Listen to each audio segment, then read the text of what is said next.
Bonjour et bienvenue pour deviner le titre d'un livre, mais avant, on va déballer celui de la semaine dernière ou de la dernière vidéo, je ne sais pas si je vais les faire semaine après semaine.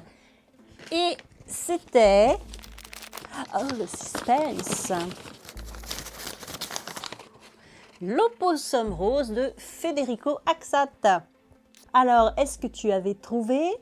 Je sais pas. Félicitations à celles et ceux qui ont trouvé et qui l'ont mis en commentaire avec le timecode. Comme ça, on sait à quel moment de la vidéo tu as trouvé, vous avez trouvé, elles ont trouvé. Voilà, maintenant, on va passer au suivant.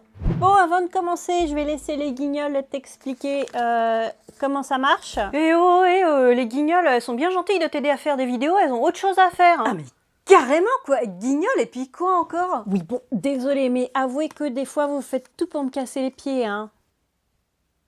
Bref, vous expliquez les règles du jeu ou je le fais? Bah, maintenant qu'on est là... Alors, c'est très simple, le guignol de devant te parle d'un livre qui est caché, emballé, et tu dois trouver le titre.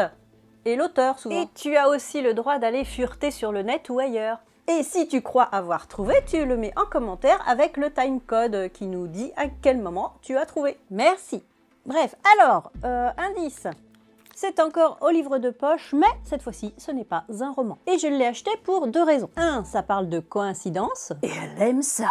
2, ça parle de peau. Je sais, ça faisait longtemps. Elle adore ça. Alors dans ce livre, l'auteur nous parle de coïncidences qui lui sont arrivées et qui l'ont amené à s'intéresser aux coïncidences. Mais ça parle aussi d'autres anecdotes sur ce thème. Alors ce sont des anecdotes souvent déjà bien connues quand on a lu d'autres livres sur les coïncidences. Et alors j'avoue, du coup, ça m'a pas apporté grand-chose ce livre. Et puis parfois on a l'impression que les histoires, les anecdotes sont posées là comme ça, sans trop de rapport avec ce qui vient d'être dit ou ce qui va être dit. C'était un peu confus quoi. Oui, voilà. Et puis, il n'y a presque pas de source pour vérifier les infos. Il y a juste une petite bibliographie sélective à la fin, mais qui n'est même pas reliée aux pages correspondantes. Bon, il va tout de même aller dans ma collection Edgar Poe, mais bon. Alors maintenant, des petits indices, si tu n'as toujours pas trouvé de quel livre je parle, je rappelle que tu as le droit aussi d'aller checker un peu partout dans ta bibliothèque, à la bibliothèque, en librairie ou sur le net. L'auteur est né en Égypte, mais ses livres sont en français. Et d'ailleurs, des livres, il en a écrit beaucoup. Des romans historiques surtout, et aussi des paroles de chansons dans les années 70-80. Pour, entre autres,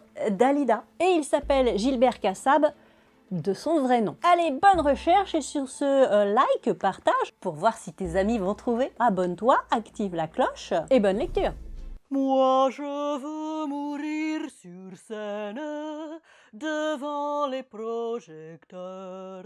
Oui, je veux mourir sur scène, et j'oubliais les paroles, les paroles, les paroles.